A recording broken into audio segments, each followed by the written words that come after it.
start by you tell me a little bit about yourself, and I mean, you don't have to go way into it, just briefly, and what your function was on the trip.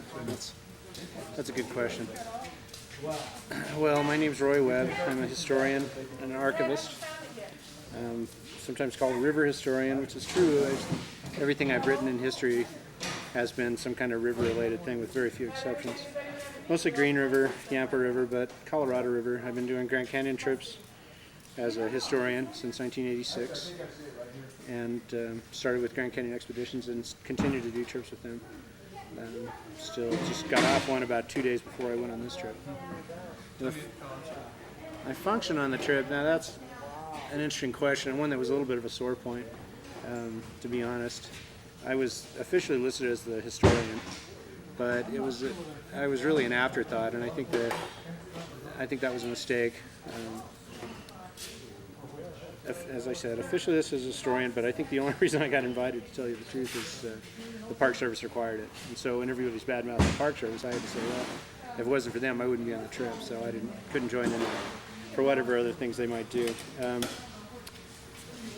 I think the mistake that I mentioned in that was that it should have been from day one. There should have been, maybe not necessarily me, I don't care who, Rich Corderoli, John Weishaupt, Karen, whoever is a historian should have been involved in this trip from day one, because for all the science aspect of it, which I realized that was what funded it and everything, but at the same time, this was in itself a historic event.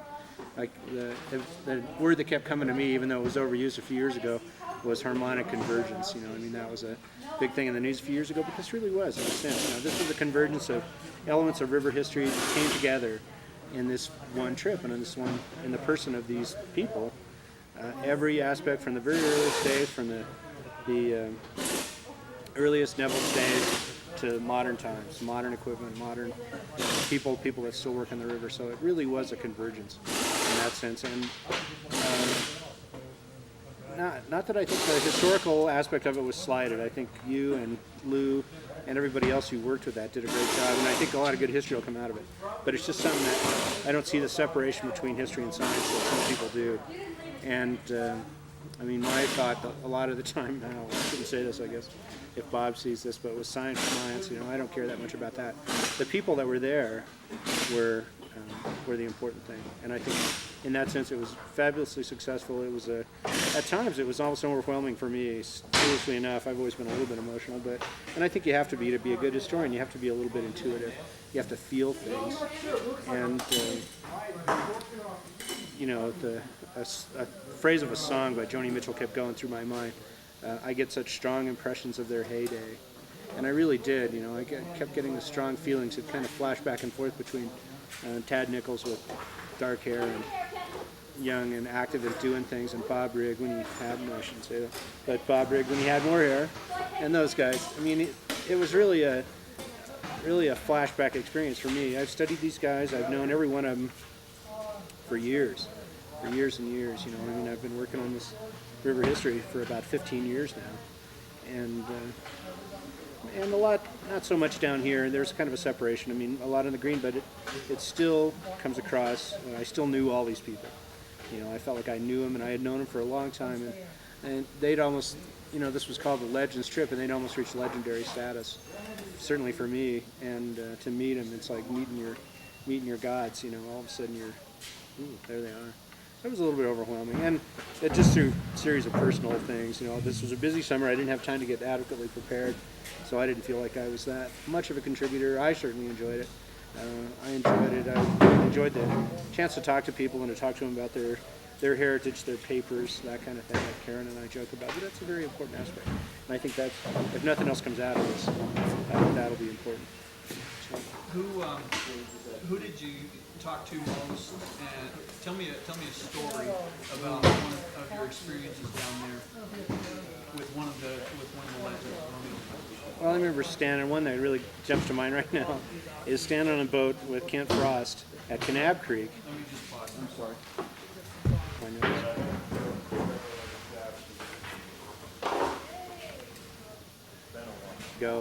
And he got to telling me about when he'd been there in 1962, and that was just really fun, and I really felt it was a special moment for me to be included in that. and to have him just stand there and tell me the story in his quiet way, his quiet, unassuming way. And the phrase that caught me was just, he talked about slowing up the carp. And he talked about catching carp with his hands to eat. And I thought, I imagine this kind of nanook down there stalking the carp. And then he says, I slowed him up with my 22. For some reason, that just cracked me up. And I've laughed over that ever since. I spent a lot of time talking to John Cross, Jr. John Cross Sr. too, because I've interviewed him in the past, actually. And but John Cross Jr., because for me, in a sense, I feel like I've done some of these folks, you know. I mean, I've written about them, I've studied about them, and I want to move on just professionally and personally. And the next phase of it starts with John Cross Jr. He started in the early 60s. I was talking this over with Lew on the way in today. There's distinct periods in this. There's the pioneers, which this was so representative by the pioneers. You know, people like Tad Nichols and Bob Grigg and the Nevilles and the other folks, Les Jones. But then the next phase of it is the pre-regulated commercial river running, and that really takes in the period of the 1960s. It's the very late 1950s through the 1960s and up into the early 70s when all of a sudden the Park Service started regulating this, both here and up in Dinosaur and the other main river that's run in the west, the other stem of it. And John Cross Jr. was really the representative of that. You know, he started out in those early days with hatch and then with cross tours. And so I spent a lot of time talking to him. I had a lot of questions about old hatch boatmen and hatch incidents and stuff because I've studied the hatches quite a bit. And I talked to him a lot. I talked to the Nevilles a lot. I know Joan pretty well because of working with her father's papers. She gave them to us about 4 years ago, and I spent 2 years going through the papers and editing them, and not editing them, but annotating them and indexing them and arranging them as I do for a living. And so I talked a lot with Joan. I felt like I knew her pretty well at the start and came away feeling like I knew her a lot better and got really to be really close friends. And with Sandy too. I'd never really worked with Sandy very much. I didn't get to talk to them in a professional sense as much as I wanted to about Mexican hat expeditions, about the change from Mexican hat to canyoneers and how Joan felt about that, and the oars versus motors controversy. That was a big controversy in the early 70s that really split people apart. And about the Western River Guides Association too, which kind of split on that issue and others. And so those were people I talked most to. I mean, I enjoyed talking to everybody. I felt really complimented when Bob Rigg came up one night late in the trip and said, he says, well, you've obviously been around the river a lot. And I said, well, I've made a few trips here and there. You know, not as many as some of these guys, but I feel like I know it. And that was a real compliment.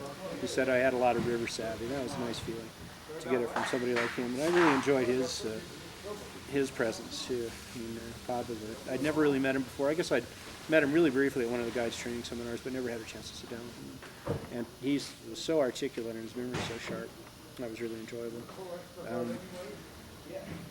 Some of the Garth and Shirley Marston, I kept flashing on pictures of them, you know, that we have in the Neville's papers of Garth young and strong and rowing the boat. And he's, I don't know, 20 years old, 21.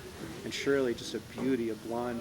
She was really very beautiful, and she still is in her older days. But I kept thinking of them, and so many scenes. We have a real big collection of that, and so many scenes of them together on the river, kind of thing. That really made an impression on me. But I digress, as historians often do. What I was interested in mostly, it's always a problem for me on commercial river trips and on this kind of river trip because on the commercial trips I'm really paid to interpret to the passengers, you know, to talk to the guests who come on the river once maybe and then they go away and they never come back.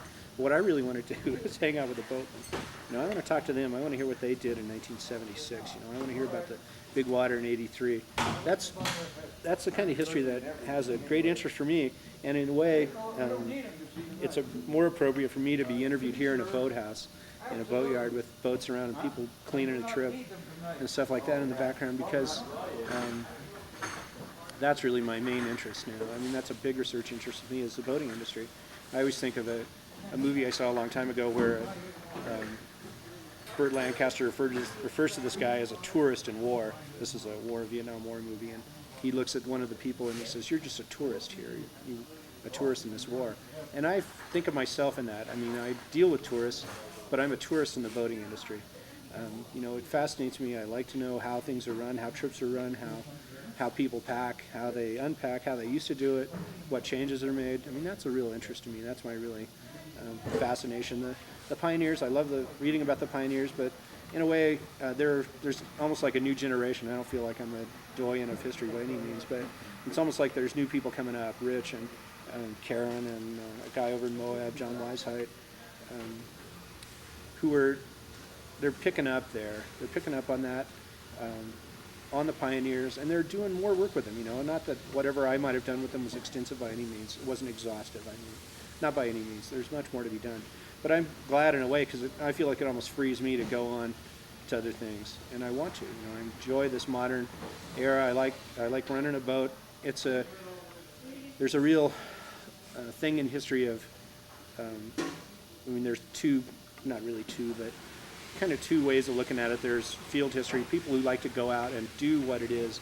You know, they follow the trails, they look for the campsites, that kind of thing. Or you sit in an archive and you study. You know, you study the National Archives, or you study NAU or University of Utah, whatever. But I'm always of the former. I like going out. I like seeing where things have happened. You know, if Neville stopped and scouted this rapid in 1938, I want to stop and scout it. I want to see what it looks like. You know, I want to see it with my own eyes and feel. And it's not just to see it, not just to record it, not just to take a picture of it. There's a feeling to it. There's an ambiance. There's a gestalt, really, is the term getting forward. That's a whole complete thing, and it fits in here too. You know, it really fits into this experience of sitting in this boatyard. I always hang out in boatyards.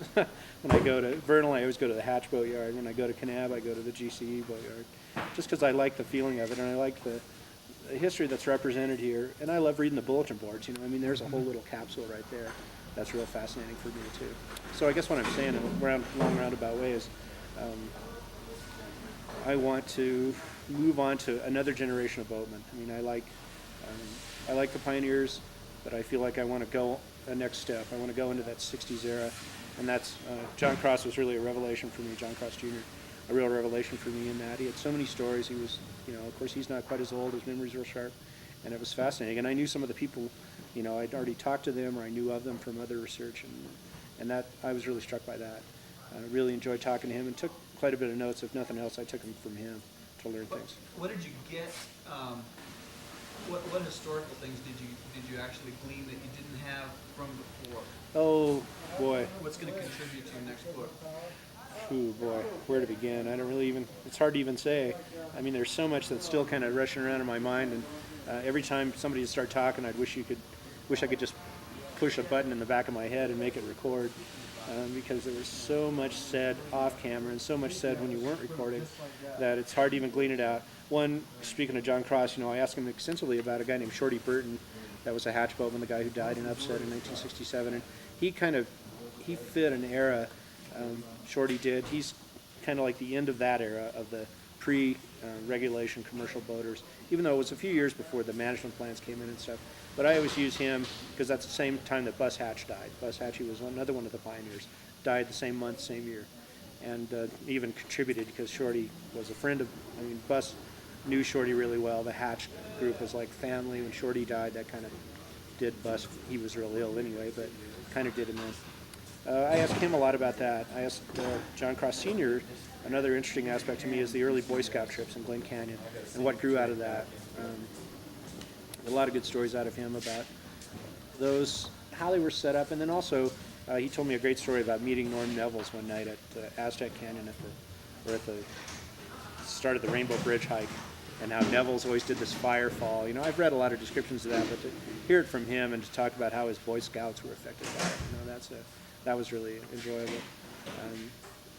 For the Nevels girls, I always call them the Nevels girls. I'm sure I don't know if they're offended by that or not, but they never seemed that way. But I really looked at them thinking of their father, whom I got to know so well and had a hard time with sometimes because he was kind of a showman. He was really he loved the spotlight. You can say we all do in a lot of ways. You know, there's nothing wrong with that. But I got sometimes I'd look at them and you could see him in them. You know, you could even physically you could see him in their faces, and that really set me back a lot of times. There was one night at 75 Mile Canyon when I went up and interviewed them with you and Lew, and talked to them both. And then there we were. They'd been in the cataract boat all day. I'd been kind of thinking about Neville's. We're camped at Neville's Rapid, and boy, it was a brilliant moonlit night. I almost expected him to step out from behind a bush. And I really felt his presence. I was kind of spooky all night thinking, Norm's ghost is here. I know he's going to be here.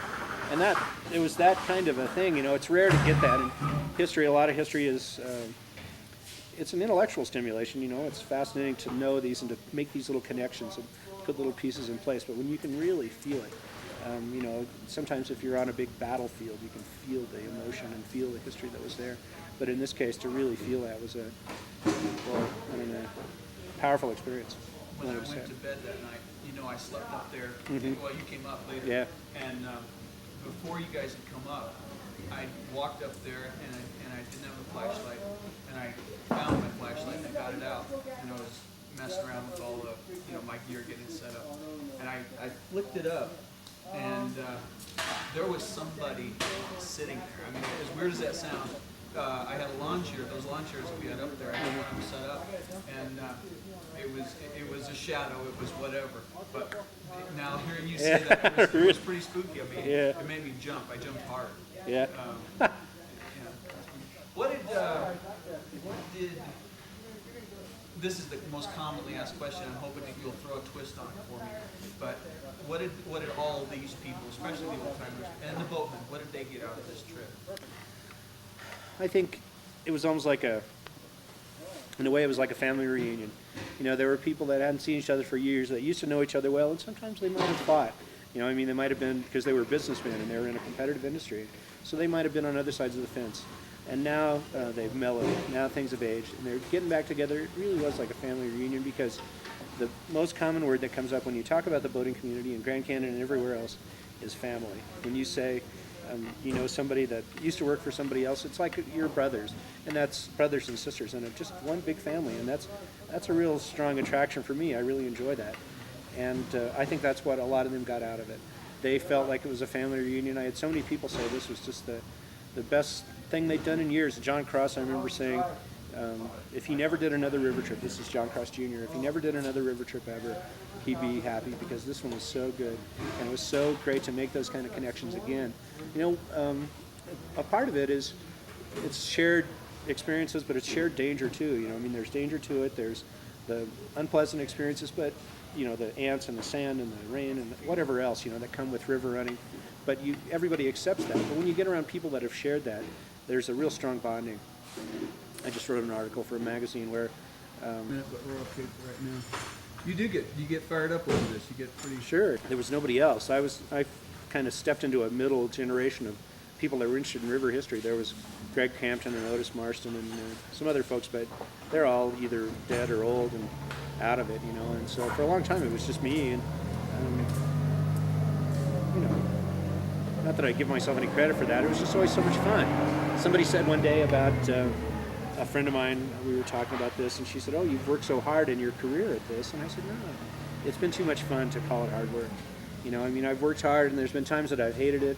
You're sitting up at 3 o'clock trying to meet an editor's deadline, and it's tough. And getting reviews of your books, that's just like somebody calling your kids names, And you put a lot of yourself into it. But God, it's been worth it. Every minute of it. Every minute of it. So I was just going on while you were gone about another phrase that keep coming to mind is there's a German school of history called Wie es eigentlich war, a German phrase that means, I think this is right, but it means how it actually was.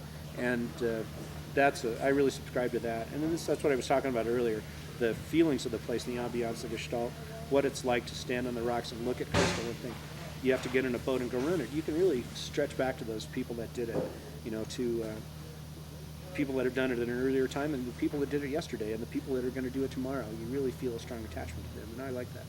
I like that sense of community and that sense of history. I love the Grand Canyon River Guides Association. It's been a real Tell me about enjoyable. Well, it's actually started by Kenton. There's an older one called the Western River Guides Association, and I wrote an article about them actually, and I'm going to make a note of that to send people copies of that.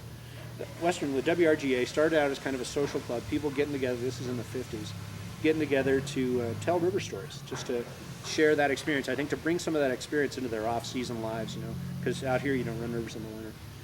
And but then it tried to evolve into a professional organization, and then it started splitting up between people who were just interested in river running and people who liked it and people who made a living out of it. And suddenly they started diverging, and because the interests of those people who just like to go on a trip now and then and the people who make their living are two very different things.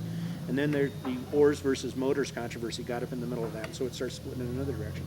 Anyway, so the WRGA eventually split up, and I got from the bylaws of the WRGA, the Western River Guides Association, a phrase I used in the title of my article, "until dissolved by consent." And it really was. I mean, people just finally split up to the point that they didn't want to get together. They didn't want to talk to these other folks because they didn't like each other.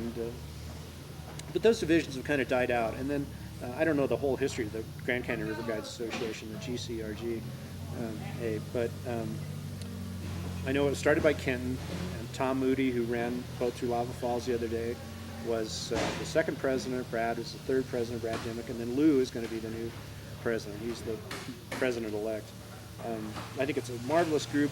I enjoy the conferences immensely. I mean, I look forward to them every year, not only for the social aspect of getting together with all these folks and meeting new folks, but they're very professionally done, too. They're a good organization. The meetings are very helpful. They have representatives from the park, from the outfitters, from the Native Americans and the Indian tribes whose lands border the Grand Canyon. They talk about insurance, about health care for aging boatmen, about liability rules, about sanitation, and on and on and on. And sometimes they get real stormy, and sometimes the park shows up and then people start yelling at them. But it's marvelous to see this professional organization of river guides do this. And one thing I've loved, and I kind of pushed from the start of my association with them, which was a couple of years after they started, was an oral history program and a keep your records together, because I'd seen in the WRGA, these guys reading the records of the Western River Guides Association in the 50s and 60s, here these guys are talking about the same things, and that really struck me, how we'd kind of gone a cycle, and here we are back again. So I urge that all along, and I'm so happy to see how far it's gone. Lew. Hold your thought.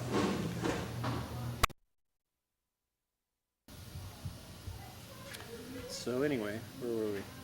Grand Canyon River Guides. Grand Canyon River Guides, and the oral history program, I think, and the history program, and the fact that they've designated an archive at Northern Arizona University is in all their papers and stuff, all their records, I assume, are going to go there. I think that's marvelous. That's the problem with writing a lot of river history is that it's all oral tradition, and it wasn't written down. I mean, it's only recently that tape recorders and video cameras have been available, really, so that the tales told around the campfire 20 years ago are lost, and that's how that's passed along. I mean, it's a very tribal, in a sense. That's a community again, is that history in the river guides community has been passed along orally. Oral tradition. It's almost like the ancient bards. They sing a song, but the song contains the history of that. The tales told around the campfires, the tales sitting on the boats at night. These are the most exquisite moments that just bring tears to my eyes to think back on times of this. For me, are the passengers on a commercial trip have all been put to bed. They're worn out from the rigors of the day, but the boatmen will go out and sit on the end of the boats and they'll drink a beer, and the river rocking the boat, and just stories. Those are the times that I look back on with such interest. Anyway, Grand Canyon River Guides.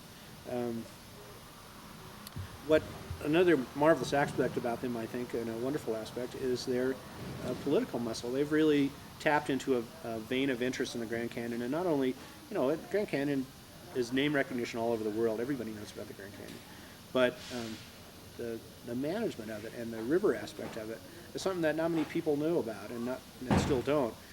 People might go on a trip someday, and they might read about it. They see it on a video and a documentary on PBS, but they don't realize what has gone into the whole management aspect and how the changes that were made by the construction of the dam, all that kind of thing. And I think Grand Canyon River Guides has tapped into a vein there that has allowed them to exercise a fair amount of political muscle.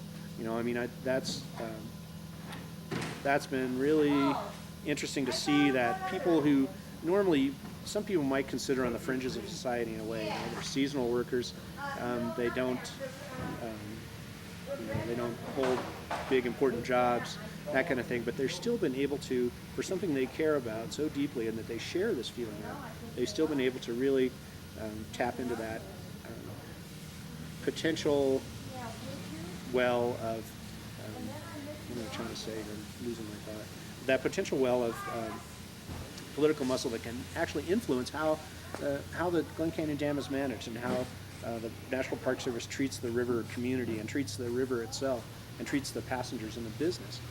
Because that has never been, you know, the Bureau of Reclamation and the National Park Service, especially the Bureau of Reclamation, have always been such a power in Western politics. Well, always, I mean, in the last 50 years, say, since the Bureau actually came out, I think, in 1922. And from that time on, really, so 70-something years, from that time on, from the signing of the Colorado River Compact, the Bureau of Reclamation has had absolute power. I mean, they've almost, it's like they had a holy mission, and nobody questioned that. They built dams, that was for the greater good, and nobody questioned it.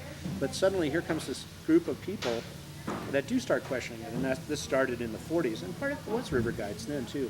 The few people that were actually around in the late 40s and early 50s with the Echo Park Dam controversy up on the Green River. And so the Bureau starts getting questioned, and then that develops over in the 60s. It was the Grand Canyon River Guides, there wasn't any organization, but people who knew about the canyon. Martin Litton was heavily involved in this. He was on our trip. Suddenly there's plans to dam the river in the Grand Canyon. That raises a major controversy, the next firestorm of controversy after the Echo Park Dam one. And again, they're able to tap into people that may not ever come down here. And I think in order to save that, in order to prevent that kind of thing happening, and I think that's really happened with the modern Grand Canyon River Guides Association too. I think they've found a way to exercise their political muscle and to express their feelings, how they want to see the Grand Canyon managed, the Colorado River through the Grand Canyon managed, and it's amazing that they've been able to do that and not be corporate executives and not have a political action committee. They're boatmen, but they care so much about it that they're able to push that agenda through, and you know, who knows how much influence they've had, but I think it's been enough. You know, I think it's been considerable. They've gone to the meetings, which a lot of people don't do. They've gone to the meetings for the EIS clearing statements, or the EIS, I'm trying to scoping documents and all the kind of stuff they go through. But they've sent representatives to that. They've started a letter writing campaign. That's the way things get done, and I've really been happy to be a part of that. However small it was, but I've really been happy to be a part of it. So. What's your take on this photo matching thing? What's going to matter about that? Well, I think it's interesting. For me, you know, I'm not a scientist or a geomorphologist or anything, and so for me, it's really just a kind of a casual interest. What's interesting to me is the conditions. You know, it's to climb up to some hillside and stand on some wobbly rock where Stanton stood, or Tad Nichols, or Neville's, or whomever. That's a real interest to me. You know, sometimes you can kind of feel how they felt there too. I think it's a great project, and I think it's been really valuable in those same terms. You know, speaking of the management of the dam and the management of the river, I think the photo matching project has been valuable for that, because that's how you document it. You know, I mean, I can write all about it, the emotions of it all I want, but when it comes to influencing somebody in Congress to say, well, maybe we have run a little too much water through here and eroded these beaches away, that's how you do it. That's what people look at. Is that kind of work that Bob Webb and Ted and everyone has been doing, is that very thing. There's a proven thing right there. You know, there's a picture. You can look, here's how it used to be, here's how it is now. That's what's going to make a difference to people. So I think it's very valuable in that sense. And it's fascinating to project yourself back, as I always do. Project yourself back into that time. What was it like to carry that big bulky box camera that Stanton had, you know, up to the place, as you know well, carrying your big bulky camera around through this whole trip. So that's how I see it, and I'm looking forward to seeing the research and seeing the final product that we put out to be able to compare those. So why should last question, why should the little guy in Sun City, or the family in Phoenix, or I know you're not a scientist, but historically too, you can figure it, care about the debris flows and the plant vegetation and, you know, in the Grand Canyon? I'm not sure they should, you know, necessarily care about the debris flows themselves. That's a specialty for scientists, and it should be. What they should care about, and what the importance of this is, the changes those represent. The changes not only in the management of the park, or in the way the park and the river and the Grand Canyon should be viewed, but in the I'm not sure they should, to tell you the truth. What's important is Okay, here's my thought now. This is getting chopped up here. I'm getting distracted in my noise. But I think what they should care about is the fact that other people care enough about it to go out and do this. And that's the important thing, really, is that there's people that want to see this park managed properly. They want to see the river managed properly in a natural way. And that's what's of importance, really, to the family in Sun City or Phoenix or something. That this kind of work does go on. They could care for debris flows. I kept thinking a lot of times during the trip, beaches, smeeches, I don't care whether there are beaches here or not. But it's important, and it's important to Bob, and it's important to Grand Canyon. That's what's the most important aspect. Because of the national parks, it's a cliche, a trite statement to say they're our natural heritage, and they're natural heritage. But by God, they are. There's no place like it in the world. There's no place, and there's no other system like it in the world. This is such a unique experiment in populism, such a unique experiment in setting aside an area because it's such a wonderful place, and not turn it into a strip mine, or not turn it into a nuclear waste dump, or whatever. That I think that's what the people who might not ever be here, that's what they should be concerned about. Can you think of anything you want to say particularly? Oh, I think I've said it all. I always think of that quote by Buzz Holmstrom, I find I've had my reward in the doing of the thing. And I really feel that. The real respect of the rivermen I've met, that's very rewarding for me, and it's been a real rewarding experience. I'm tired and sandy and dirty and sore and have scratches and bruises all over, but my God, I'd never have missed this. I'd never have missed this for the world. So.